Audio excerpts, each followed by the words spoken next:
Assalamualaikum warahmatullahi wabarakatuh. Bismillahirrahmanirrahim. Alhamdulillahirrabbilalamin. Wabihi nasta'in wa ala umuri dunya waddin. Wa ala alihi wa sahbihi ajma'in amma ba'd. Oke, di sini kita akan sama-sama mempelajari kembali tentang bab 5, yaitu meneladani para ulama penyebar ajaran Islam di Indonesia. Oke, sebelum kita ke inti materi, kita akan sedikit membahas tentang Nusantara pra-Islam, yaitu Nusantara sebelum datangnya agama Islam. Nah, di Nusantara sebelum datangnya agama Islam memiliki dua aliran kepercayaan. Yang pertama ada animisme, yang kedua ada dinamisme. Juga mempunyai dua agama. Yang pertama ada Hindu dan yang kedua ada Buddha. Oke, kita bahas dulu dua aliran kepercayaan ini. Yang pertama ada animisme. Bisa kalian perhatikan gambarnya? Oke, animisme itu berasal dari bahasa Latin, yaitu anima yang berarti roh. Jadi, kepercayaan animisme adalah kepercayaan kepada makhluk halus dan roh. Keyakinan ini banyak dianut oleh bangsa-bangsa yang belum bersentuhan dengan agama wahyu. Paham animisme mempercayai bahwa setiap benda di bumi ini, seperti laut, gunung, hutan, goa, ataupun tempat-tempat tertentu, mempunyai jiwa yang mesti dihormati, agar jiwa tersebut tidak mengganggu manusia atau bahkan membantu mereka dalam kehidupan ini. Jadi, animisme adalah kepercayaan kepada makhluk halus atau roh. Seperti itu. Sekarang dinamisme. Definisi dari dinamisme memiliki arti kepercayaan terhadap benda-benda di sekitar manusia yang diyakini memiliki kekuatan gaib. Dari Ensiklopedia Umum didefinisikan animisme adalah kepercayaan keagamaan primitif yang ada pada zaman sebelum kedatangan agama Hindu di Indonesia. Dinamisme disebut juga dengan nama perennianisme yang mengajarkan bahwa tiap-tiap benda atau makhluk mempunyai daya dan kekuatan. Seperti itu. Oke, selanjutnya tentang agama Hindu dan Buddha. Agama Hindu memiliki candi terbesar di Indonesia, yaitu Candi Prambanan. Juga pada agama Buddha memiliki candi terbesar di Indonesia, yaitu Candi Borobudur. Oke, kita bahas lagi dari awal. Jadi, Nusantara sebelum Islam masuk adalah memiliki dua aliran kepercayaan. Yang pertama ada animisme, yang kedua ada dinamisme. Animisme sendiri adalah kepercayaan kepada makhluk halus dan roh, sedangkan dinamisme adalah kepercayaan terhadap benda-benda di sekitar manusia yang diyakini memiliki kekuatan gaib. Jadi Nusantara sebelum Islam masuk memiliki dua kepercayaan, yang pertama animisme, yang kedua dinamisme. Juga memiliki dua agama, yaitu Hindu dan Buddha. Candi Hindu adalah Candi Prambanan, candinya Buddha adalah Candi Borobudur, seperti itu. Kita lanjutkan ke pembahasan selanjutnya. Di sini ada peta penyebaran ajaran-ajaran Islam, juga ada infografis dari bab 5 itu sendiri. Di sini juga ada timing penyebaran ajaran Islam di Indonesia. Dimulai dari abad 1 sampai 5, mulai masuknya Islam ke Indonesia, sampai pada abad ke-13, mulai berdirinya Kerajaan Samudra Pasai, yaitu kerajaan Islam pertama di Nusantara. Di sini juga kita akan membahas tentang teori-teori masuknya agama Islam di Indonesia. Juga ada beberapa tokoh penyebar ajaran Islam di Indonesia. Oke, kita langsung ke pembahasan pertama, yaitu masuknya agama Islam di Indonesia. Wilayah Nusantara sangat luas. Posisi geografisnya terletak di persimpangan jalur perdagangan antara India, Cina, dan Arabia. Oleh karena itu, ada beberapa teori tentang masuknya agama Islam di Indonesia. Yang pertama ada teori Gujarat oleh Senok Horgronje, yang kedua ada teori Mekah oleh Buya Hamka, yang ketiga ada teori Persia oleh Husain Jajadiningrat, yang keempat ada teori Cina oleh Slamet Mulyana, dan yang terakhir ada teori maritim oleh N.A. Balon. Oke, kita bahas yang pertama, yaitu teori Gujarat. Teori Gujarat ini didukung oleh ilmuwan Belanda, yaitu Senok Horgronje, yang mengatakan hubungan dagang Indonesia dengan pedagang Gujarat sudah berlangsung lebih awal, bahkan sebelum orang-orang Arab datang. Terlebih saat itu Islam diketahui memiliki pengaruh kuat di kota-kota India. Contoh, para Muslim Dhaka merupakan pedagang perantara antara Timur Tengah dan Indonesia. Menurut teori Gujarat, proses penyebaran Islam di Indonesia atau di Nusantara terjadi ketika pedagang Gujarat itu menetap di Indonesia untuk menunggu kedatangan angin musim. Mereka mulai berinteraksi dengan pedagang lokal dan penduduk setempat. Proses interaksi tersebut menghasilkan asimilasi budaya. lewat perkawinan, sehingga kebudayaan dan ajaran Islam mulai menyebar melalui ikatan keluarga. Oke, jadi Senokor Grunje ini berkeyakinan bahwasanya tidak mungkin Islam masuk ke Indonesia langsung berasal dari Arabia tanpa melalui ajaran tasawuf yang berkembang di Gujarat, India. Nah, apa sih itu ajaran tasawuf? Ajaran tasawuf adalah salah satu cabang ilmu dalam agama Islam yang mempelajari tentang spiritualitas, moralitas, dan hubungan antara manusia dengan Allah Subhanahu wa Ta'ala. Itu. Nah, di teori Gujarat ini juga didukung beberapa bukti. Salah satunya diterangkan oleh ilmuwan bernama Mokwet yang ikut memberi pendapat dan mengembangkan teori ini pada 1912. Beberapa di antaranya itu, yang pertama adalah penemuan batu nisan Sultan Malik As-Saleh di Pasai, Sumatera Utara pada 1927, dan batu nisan Syekh Maulana Malik Ibrahim di Gresik yang punya kesamaan dengan batu nisan di Cambai, Gujarat, India. Yang kedua ada pendapat dari Marco Polo dari Venesia atau daerah Italia, memberi keterangan bahwasanya dirinya pernah singgah di Perlat pada tahun 1292 yang penduduknya sudah memeluk agama Islam. Ia menyatakan ada banyak pedagang Islam asal India juga menyebarkan ajaran-ajaran Islam di daerah sana. Yang ketiga ada terdapatnya inskripsi tertua yang mendukung pendapat Horgronje bahwa hubungan antara Sumatera dan Gujarat sudah berlangsung lama. Nah, meskipun ada beberapa buktinya, tapi tetap saja ada kelemahan dari teori Gujarat ini. Seperti itu. Pendapat Mokwete tentang kemiripan batu nisan dikritik oleh Fatimi lewat penelitiannya. Jadi menurut Fatimi itu, gaya batu nisan Malik Al-Saleh sangat berbeda dengan batu nisan yang ada di Gujarat. Hal ini dilihat dari bentuknya yang justru mirip batu nisan di Bengal. Selain Fatimi, ada dua sangkalan terhadap teori Gujarat ini. Yang pertama yaitu, masyarakat Samudra Pasai diketahui menganut mazhab Syafi'i. Sedangkan, pedagang Gujarat atau yang dari India itu banyak menganut mazhab Hanafi. Ada juga yang mengatakan ketika Islam masuk di Samudra Pasai, Gujarat masih kerajaan Hindu. Terlepas dari kelebihan ataupun kekurangan dari penjelasan tadi, dapat kita ketahui bahwasanya teori Gujarat adalah salah satu teori yang mengemukakan proses masuknya Islam ke Indonesia di bawah pedagang asal Gujarat, India. Nah, selain itu, teori Gujarat ini mulai muncul pada abad ke-13 dan wilayah kerajaan Samudra Pasai merupakan daerah pertama penerima ajaran agama Islam, yakni sama pada abad ke-13.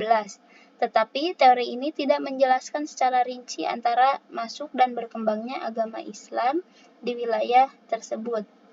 Seperti itu. Nah, pertanyaan terbesar adalah mungkinkah saat Islam datang langsung mampu berdiri atau langsung mampu mendirikan kerajaan yang memiliki kekuasaan politik besar?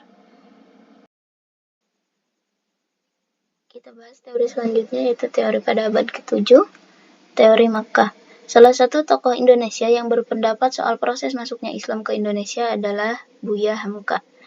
Landasan teori Buya Hamka yang mengatakan Islam masuk ke Indonesia berasal dari Arab adalah hikayat Raja-Raja Pasai. Dalam hikayat Raja-Raja Pasai disebutkan bahwa Syekh Ismail datang dari Mekah ke Pasai dan mengislamkan rajanya, yaitu Merah Silu, yang kemudian bergelar Malik Al-Saleh. Para pedagang Arab menyebarkan Islam ketika mereka dominan dalam perdagangan Barat Timur sejak abad-abad awal Hijriyah atau abad ke-7 dan 8. Teori Mekah menyatakan bahwa pengaruh Islam telah masuk ke Nusantara pada sekitar abad ke-7, dibawa langsung oleh para pedagang-pedagang Arab. Seperti halnya teori-teori lain, meski masih dalam perdebatan para ahli sejarah, teori Mekah juga memiliki kelebihan dan kelemahan. Di antara kelebihannya adalah adanya persamaan mazhab di Arab dan di Indonesia yang memakai mazhab Syafi'i. Selain alasan kesamaan mazhab, Hamka melihat bahwa gelar Raja-Raja Pasai adalah Al-Malik, bukan Syah atau Khan seperti yang terjadi di Persia dan India. Dalam hikayat Raja-Raja Pasai yang ditulis setelah 1350 disebutkan bahwa Syekh Ismail datang dari Mekah melalui Malabar menuju Pasai dan mengislamkan rajanya Merah Silu yang kemudian bergelar Malik Al-Saleh tadi. Hal ini sekaligus membantah teori Gujarat yang mengatakan bahwa pengaruh Islam di Indonesia datang dari Gujarat, India. Teori Mekah menyebutkan jika Islam masuk ke Indonesia dari Mekah sebagaimana pusat agama Islam, sementara Gujarat hanya sebagai tempat singgah. Di samping itu, pada abad ke-13 telah terdapat ulama-ulama Jawa yang mengajarkan tasawuf di Mekah. Di samping kelebihannya, teori Mekah juga memiliki kelemahan, yaitu kurangnya fakta terkait peranan bangsa Arab dalam proses penyebaran agama Islam di Indonesia. Buya Hamka menggunakan berita yang diangkat dari berita Cina, yaitu dinasti Tang. Kalau ditulis di sana dinasti Tang, sebagai acuan teori ini. Menurutnya, Islam masuk ke Nusantara pada abad ke-7 Masehi. Berdasarkan berita Cina dinasti Tang tadi, ditemukan pemukiman saudagar Arab di wilayah pantai barat Sumatera. Dari sini kita dapat simpulkan bahwasanya Islam dibawa masuk ke Indonesia oleh para saudagar yang berasal dari Arab. Jika kita perhatikan, kerajaan Samudra Pasai didirikan pada abad ke-13 Masehi atau tahun 1275. Artinya, bukan awal masuknya Islam tetapi merupakan perkembangan agama Islam. Selanjutnya, teori Persia oleh Husain Jajadiningrat. Daerah Persia ini di zaman sekarang bisa kita sebut sebagai daerah Iran. Nah, menurut teori ini, Islam masuk dari Persia dan bermadzhab Syiah. Pendapat ini didasarkan pada sistem pengeja bacaan huruf Al-Quran, terutama di Jawa Barat yang menggunakan ejaan Persia. Teori ini dipandang lemah karena tidak semua pengguna sistem baca tersebut di Persia dilabeli sebagai penganut Syiah. Pada saat itu, Baghdad sebagai ibu kota kekhalifahan Bani Abbasiyah, yang mayoritas khalifahnya merupakan penganut Ahlus Sunnah wal Jamaah. Lebih dari itu, adanya fakta bahwa mayoritas Muslim Jawa Barat bermadzhab Syafi'i sekaligus berpaham Ahlus Sunnah wal Jamaah, bukan pengikut Syiah. Nah, di sini ada contoh argumen pada teori Persia, yaitu peringatan 10 Muharram, Islam dan Persia yang serupa dengan upacara peringatan bernama Tabwik atau Tabut di beberapa wilayah Sumatera, khususnya Sumatera Barat dan Jambi, serta kesamaan corak seni kaligrafinya. Selanjutnya, teori Cina oleh Slamet Muljana. Menurut Slamet Muljana, Sultan Demak merupakan keturunan Cina. Lebih dari itu, Wali Songo juga merupakan keturunan Cina. Pendapat ini didasarkan pada kronik Keleteng Sampokong. Misalnya, Sultan Demak Panembahan Patah dalam kronik Keleteng Sampokong bernama Panembahan Jinbun. Sultan Terenggana disebutkan dengan nama Tungkalo. Sedangkan Wali Songo, Sunan Ampel dengan nama Bong Swiho. Sunan Gunung Jati dengan nama Toh Abo. Perlu kita ketahui juga bahwasanya menurut kebudayaan Cina, penulisan sejarah yang terkait dengan penulisan nama tempat dan juga nama orang yang bukan dari negara Cina juga ditulis menurut bahasa Cina. Maka sangat mungkin seluruh nama-nama Raja Majapahit juga dicinakan dalam kronik Keleteng Sampokong Semarang.